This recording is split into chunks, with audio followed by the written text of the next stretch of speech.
松が見えますおのものと松が見え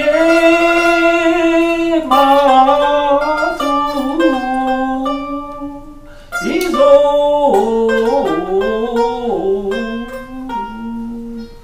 おのもと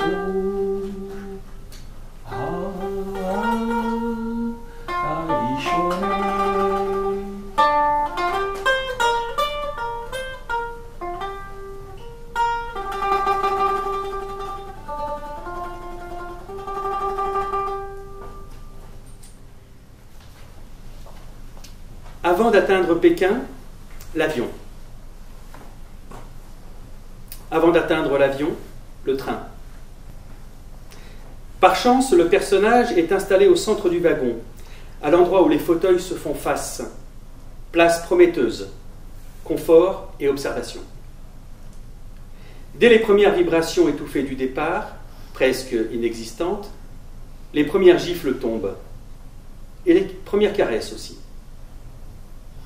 Toute étrangeté bouscule, soit par choc, soit par douceur, par humour, par tendresse. Claques et câlins symboliques. Et dans les deux cas, secousses assurées, les agréables et les désagréables. Les premiers coups sont modernes, les musiques mécaniques et répétitives des téléphones portables. Puis ça devait arriver, le personnage grimace dès le monologue sans gêne d'une femme tailleur-talon, à la cinquantaine passée. « Tu es né en 1960 ! Je suis sorti avec un homme qui est né en 1960, comme toi. Ah, je prends jeune, tu vois. Non, je ne suis plus avec lui, c'était l'enfer. » Il se lève, dépité.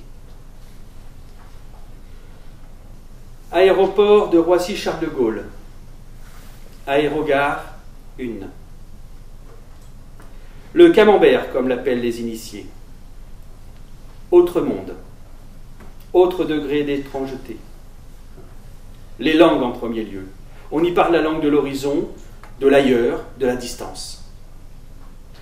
La langue de l'autre. Ses oreilles deviennent arabes, latino-américaines, anglo-saxonnes. Trop longtemps privées d'interculturalité. Elles redécouvrent leur fonction première sur cette plaque tournante. L'attention. Le voilà devant le filtre de police.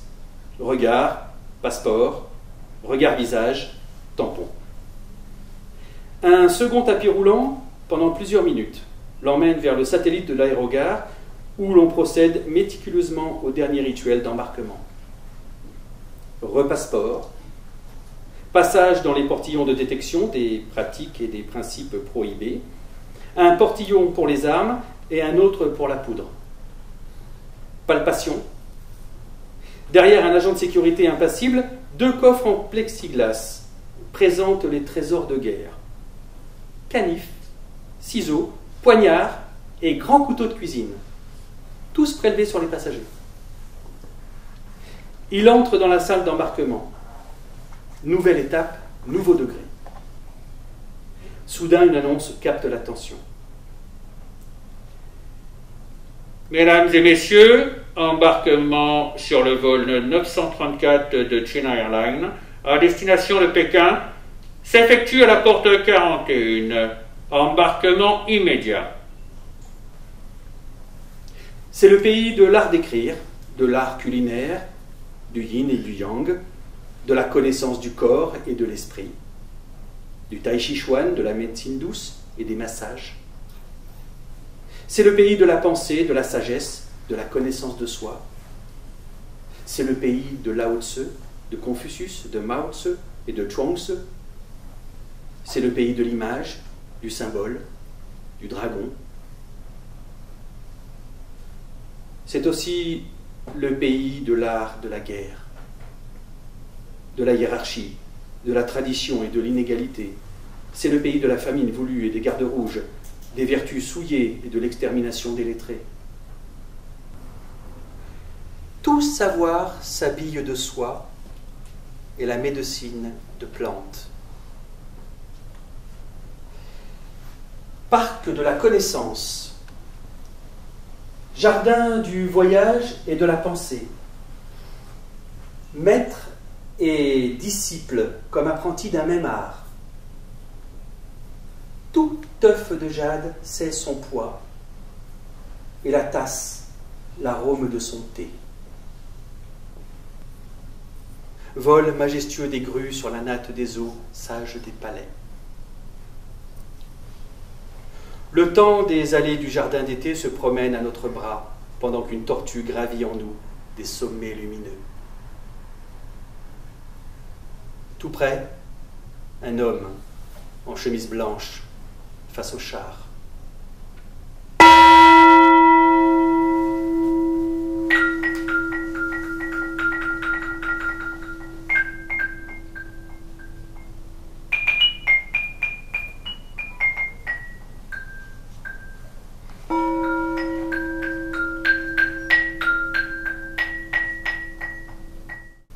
Par cet acte d'amour s'éveille la puissance maîtrisée de ma voix. Dans le trait, j'ai grandi. Comment répondre à tant de questions? Joindre mes mains sur les tiennes, te sourire, te baiser de mes yeux, et dérouler notre feuille de papier comme le poisson se lance dans le courant. Au pied de la muraille qui porte le sang, j'entre. J'entre dans la profondeur. 2000 ans, des bras, des jambes, et bien des regards, et bien des muscles, bien des montagnes tendues dans la poussière et la résignation des hommes. Par la terre et le ciel, par le yin et le yang, j'en trouve la porte de la paix intérieure. En ébéniste de moi-même, et pour l'autre, j'écris maintenant.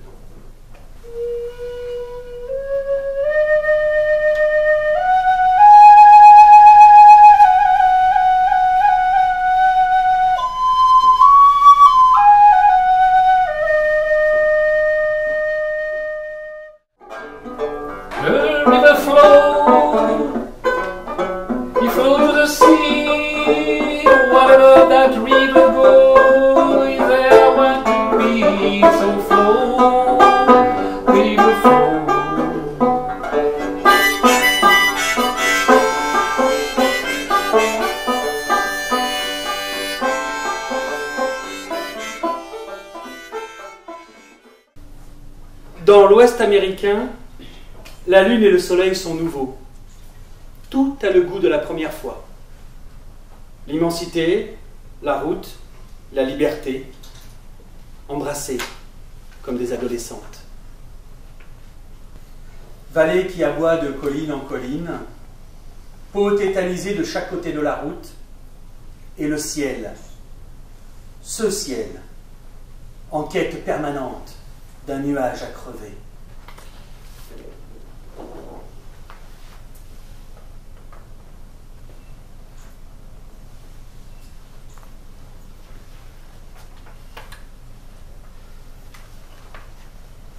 Sur la route du Far West, les sentiments vieillissent dans les fourreaux.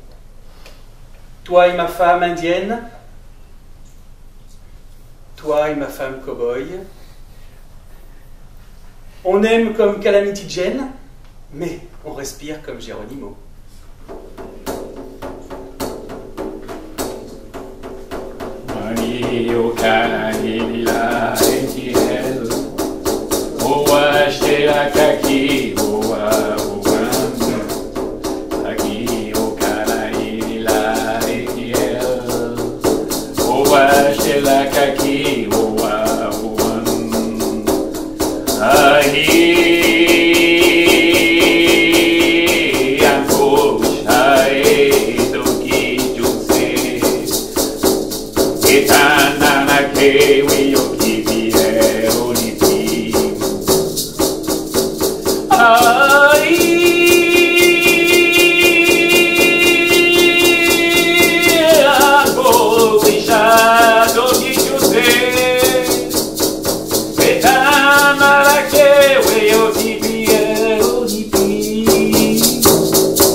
Ce sont les rochers qui ont appris aux guerriers à peindre leur visage. La route les imagine encore sur les hauteurs, pour toujours étonnés d'être parmi les éléments.